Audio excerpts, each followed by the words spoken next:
Trent Reznor once sang, "Everyone I know goes away in the end." And that's how I feel right now outside this Wilko, which is going to be closing this week. There you go, nice little message for the staff there.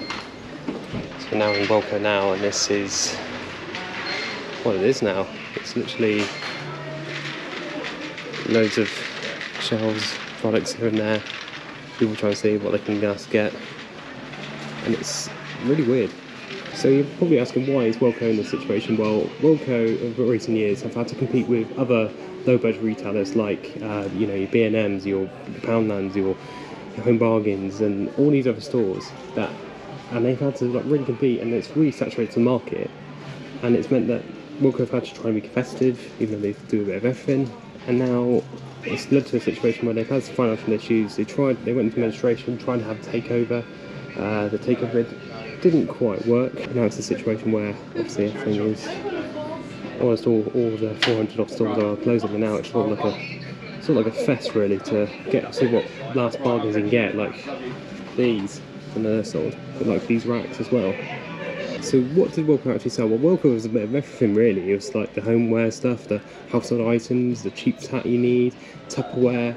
It was a place for everything. Over here used to be all the DIY stuff as well. It was just such a really vibrant store of lots, basically everything you needed. If you were going to uni and you needed loads of stuff for your uni house, you can just get a load of Tupperware, a load of plates, a load of bowls and stuff, or get a load of notepads for your studies and stuff. Or if you were doing DIY or just needed something for your bike, you could just go here and get a bike pump or just whatever. And it was so good. Steam cleaners, and obviously of course, because it's an administration sale, everything is like ridiculously cheap. Oh shit. Oh.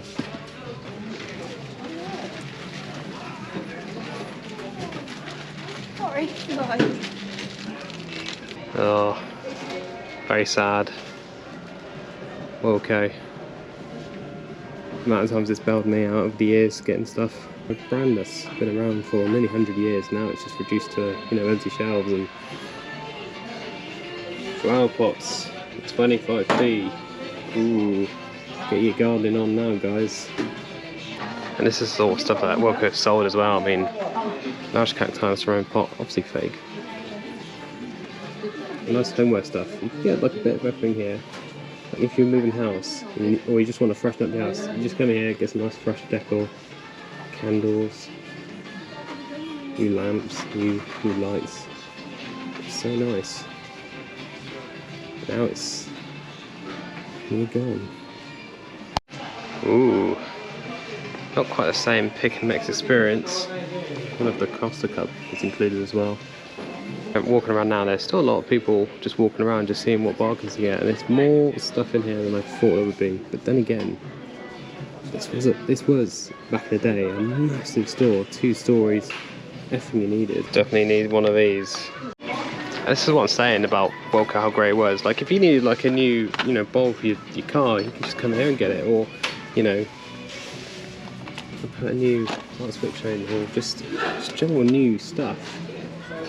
Or even coat hooks, you know, just general stuff like screws and whatever. You can just come here and get certain stuff. You can get wall plugs so cheap. You know, so it was just had a bit of everything. That's why, look, so many people were just devastated with the news that Wilko are actually going. That's it, really useful kitchen stuff. That's it for Wilko. Oh, get ready for Christmas.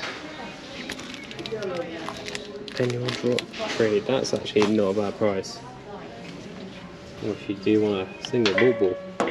Nice. This reminds me a bit of the last day of Woolworths, because that was, I just remember all the white shelves and barely anything on the shelves, and all the things you sort of left, you didn't really have much interest in. Like, I don't really care about lamps and lights, but they're there anyway. Doorknobs. Batteries. This is it. Even a laundry hamper. So this is sort of stuff it sold. It sold a bit of everything. And actually for a half decent price. I mean, £10, even if I was retail 20 quid, I'd still wind up. Although you can just go to IKEA and get like another less fancy one for like 2-3 quid. But that's part of the problem for why Wilko in the state they are in and now closing down. I mean, who in their right mind having a wholesale that's going to actually pay for this stuff, but that just shows how everything literally must go in these sort of places. So how do I feel going around this place? Well, it's just very sad. I keep saying it's really sad, but it just shows how we're buying stuff, it's changing, and even quite a solid, quite reliable retailer like Wilko, even that can go down. And filming this just for documentary purposes and just seeing what it's like inside just before it closes, it's really important, I feel. But it's just really sad just to see what's happened with the staff and the shops, and hopefully we'll see something new come into this place.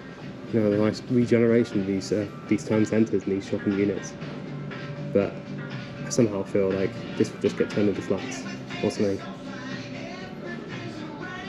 Because town centres are just changing, they're evolving, they're no longer the destination where people go to get all their stuff.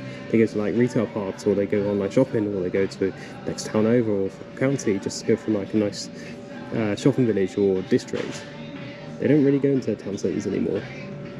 And that's with like Painter Park and all these other barriers in the way to buy stuff in town. It's just gets in the way, unfortunately. And that's the thing about a lot of these stores now. Some of them have been bought up by, ironically, their rivals like Poundland, and some of the stores around where I live are going to actually become Poundlands. But this one, we don't know what's going to happen, and a few hundred, over 100 odd stores, we don't know what's happened to them. So we don't know if these stores will stay barren, or if they'll be made into flats, or turn into something completely different. It's also like a wider question about what's going to happen to the state of the high street if these major brands are one by one closing down and can't compete with online sales, can't compete with rivals. And now, what happens to the high street? Do people actually want to come to the high street, and do they want to come to town centres and actually put money into the town's economy? It's a debate we've had for like 10-15 years now. So that was Wilko on its last week with barren shelves, heavily discounted items, and a lot of people just trying to find one last bargain.